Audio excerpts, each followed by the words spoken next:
Hi friends, இன்னைக்கு நம்ம பண்ண போகிறது பன்னீர் பட்டர் மசாலா. அதுக்கு தேவையான பொருட்கள் 4 வெங்காயம், மீடியம் சைஸ் வெங்காயம் இந்த மாதிரி சாப்பரில் கட் பண்ணிக்கலாம், இல்லை நம்ம நார்மலாகவே கட் பண்ணி வச்சுக்கலாம். தென் 1 வெங்காயம் இந்த கியூபிக் ஷேப்பில் நம்ம கட் பண்ணி வச்சுக்கணும். அதுக்கப்புறம் இந்த kitchen king masala, Everest kitchen king masala, இது கொஞ்சம் இங்கே எடுத்துக்கணும். அதுக்கப்புறம் இந்த தனி மிளகாய் தூள், அது Kashmiri Everest Kashmiri brilliant red chilli powder, அதை எடுத்துக்கணும். அதுக்கப்புறம் மேத்தி லீவ்ஸ், சிறிதளவு இஞ்சி துருவியது, கேப்சிகம், இதில் ஆனியனும் இந்த கேப்சிகமும் தான் மெயின் இந்த டிஷ்ஷை வந்து நம்மளுக்கு டேஸ்டியாக கொண்டு வர போகிறது. தென் பட்டர், அதுக்கப்புறம் இதில் ஒரு 4 முந்திரி, 4 பாதாம் நம்ம அரைச்சி வச்சுக்கணும். இது ரொம்பவும் அரைக்கக்கூடாது, ரொம்ப அரைச்சோன்னா திகட்டிடும். லிமிட்டாக 4 போட்டால் போதும். அதுக்கப்புறம் கொத்தமல்லி தழை. இந்த இன்க்ரீடியன்ஸ் தான் இன்னைக்கு நம்ம செய்ய போகிற பன்னீர் பட்டர் மசாலாவை டேஸ்டியாக ஆக்க போகுது. இப்போ நம்ம அந்த மசாலா எப்படி செய்யறதுன்னு பார்க்கலாமா? பன்னீர் பட்டர் மசாலா பண்ணுறதுக்கு இந்த பன்னீரில் வந்து மில்கி மிஸ் பன்னீர் வாங்குங்க. இது வந்து நம்மளுக்கு உடையாமல் நல்லா வரும். வேறு எது போட்டாலுமே நம்மளுக்கு வந்து அது உடஞ்சிரும். ஃப்ரெண்ட்ஸ், இப்போ பன்னீர் பட்டர் மசாலாவுக்கு ஃபஸ்ட்டு பட்டர் கொஞ்சம் போட்டுக்கணும்.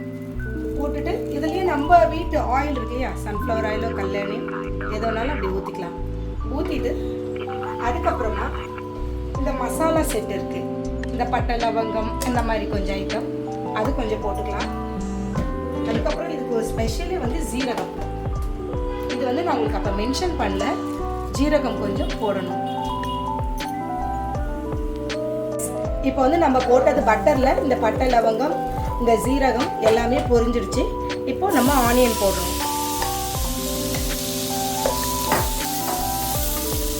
ஆனியன் போட்டு ஒரு கலரி விட்டுட்டு இதை நல்லா வதங்கட்டு நீங்கள் விட்டுருங்க. கொஞ்சம் நல்லா ரோஸ்ட் ஆகும்.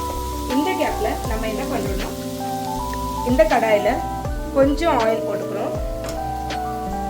ஆயில் போட்டுட்டு இந்த கியூபிக் சைஸில் நம்ம கட் பண்ணி வச்சிருந்த முதல்ல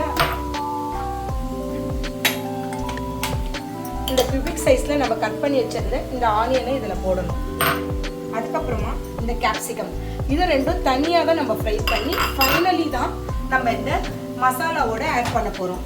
ஸோ இதை வந்து இப்படி ஒரு கலரிட்டு நல்லா கொஞ்ச நேரம் ஹையில் வச்சு ஒரு நிமிஷம் அப்படியே கொஞ்சம் ஹீட் ஏறுற வரைக்கும் ஹையில் வச்சு அதுக்கப்புறம் சிம்மில் விட்டுருங்க. அது பாட்டு அப்படியே சுருண்டு கொஞ்சம் வரும், அப்படியே விட்டுடலாம். வதங்கிட்டு இருக்கு. இந்த டைமில் இந்த மேத்தி லீவ்ஸை வந்து நம்ம போட்டு இதில் இப்படி கிளறி விடணும். ஏன்னா இந்த டைம்லேயே போட்டால் தான் அதோட அந்த டேஸ்ட் இறங்கும்.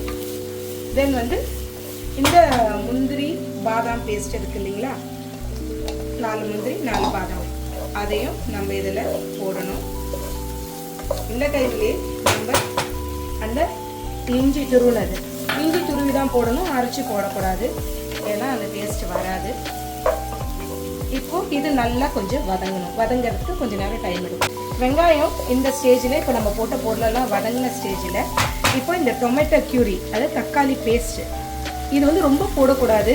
இப்போ 4 வெங்காயம் போடுறோன்னா பெருசாக இருந்தால் 1 தக்காளி, கொஞ்சம் குட்டியாக இருந்தால் 2 தக்காளி போடும். ஏன்னா இதில் தக்காளி ரொம்ப போடக்கூடாது, ரொம்ப ஸ்வீட்னஸ் வந்துடும். இப்போது நம்ம இந்த கேப்சிகமும் இந்த ஆனியனும் கியூபிக் சைஸில் இந்த கடாயில் தனியாக போட்டோம் இல்லைங்களா, அதை நடுவில் நம்ம வந்து இப்படி கலரி விட்டுக்கிட்டே இருக்கணும். இப்போ தக்காளியும் நல்லா வதங்கிடுச்சு. இப்போ அந்த கிச்சன் கிங் மசாலா இருக்கு இல்லைங்களா, அது கொஞ்சம் போடுறோம்.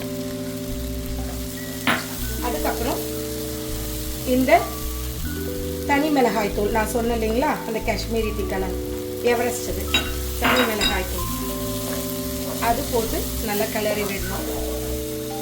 விட்டுன்னு கையோடு நம்ம என்ன பண்ணுறோம்னா, உப்பு தேவையான அளவு, அவங்கவுங்களுக்கு என்னென்ன அளவு தேவையோ, எனக்கு இந்த அளவு போதும், நாங்கள் 5 பேருக்கு பண்ணுறோம்.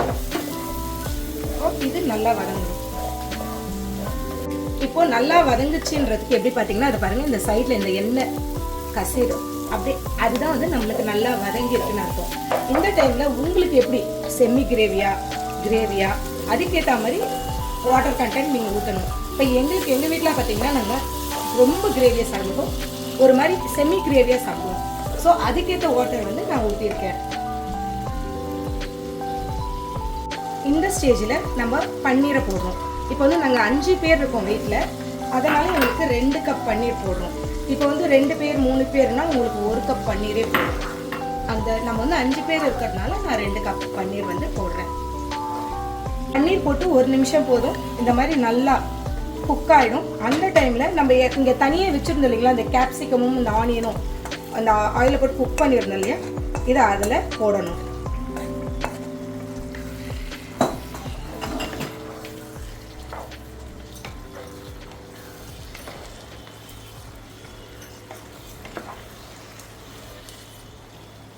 இந்த ஸ்டேஜில் நம்ம கொத்தமல்லி தழையை போட்டுடலாம்.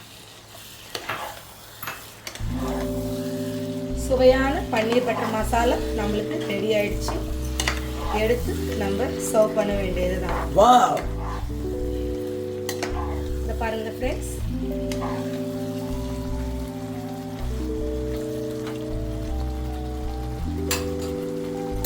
இது பட்டர் பீஸ் வச்சிருப்பேன். ஃபர்ஸ்ட் ஒன்று தாளிக்கும் போது போட்டேன். ஃபைனலாக இதை போட்டிங்கன்னா அது மெல்ட் ஆகி அது பார்க்கும்போது ஃபைனலாக ஒரு கலர்ஃபுல்லாக இருக்கும். அந்த பட்டர் மெல்ட் ஆகிருக்கிறத பாருங்கள் எப்படி மெல்ட் ஆகிருக்கு. இந்த மாதிரி ஸ்டேஜில் நம்ம அப்படியே அடுப்பு அணைச்சாச்சு. இந்த மாதிரி ஸ்டேஜில் நம்ம சர்வ் பண்ணோன்னா நல்லா டேஸ்டியான பன்னீர் பட்டர் மசாலா ரெடியாக இருக்குது. வாங்க சாப்பிடலாம்.